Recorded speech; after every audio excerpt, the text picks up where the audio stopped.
So if I can now summarize it for you, the God of whom I speak is the human imagination. And all he uses with that is faith. And faith is simply the subjective appropriation of the objective hope. And that's an easy thing to do, to simply appropriate it subjectively. What would the feeling be like if it were true? That's a subjective appropriation of my objective hope. I want to get out of the army. Well, if I were out, I could not be camp hope. Where would I be? I would be at my home in Washington Square in New York City. Well, then get there. But how do I get there? Here I am in Camp Hope. Well, you go there in the only reality that there is, your imagination. So in my imagination, I assume I am in my place in New York City.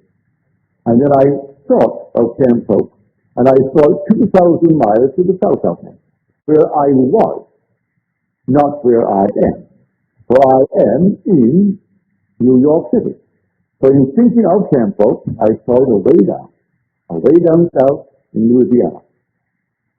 And then I viewed the world from that state.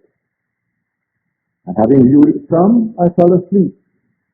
And falling asleep, there came an internal voice telling me, that which I have done, do nothing. And it actually scratched out disapproved and wrote in approved. And that all came from within me. For a dream, if you call it a dream, is egocentric. So the whole thing has to take place within me.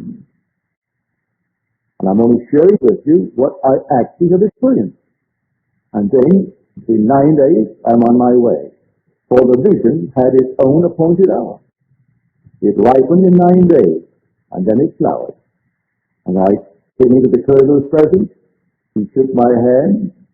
I went off and I got my money that was due me, went to the place, he bought my ticket, and off to New York City.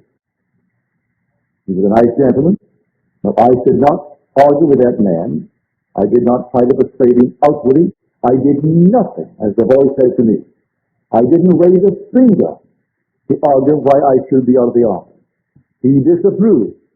And the law said you cannot take it to any higher position. Your commanding officer is final. His decision is final. I could not take it to the divisional commander, only my battalion commander. And yet I was out. And I didn't violate any rule. I simply went through the rules of Caesar. And he himself had a change of heart. And he doesn't know why he had a change of heart. He had to.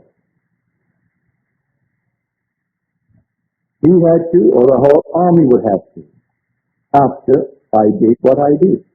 And then the voice came and affirmed it. Because when vision breaks into speech, the presence of God is affirmed. And here is vision now. I see the hand, I see the paper, see the pen, and here's the action. Approved. And then comes the voice. So the vision broke into speech. And there is the affirmation of the presence of God.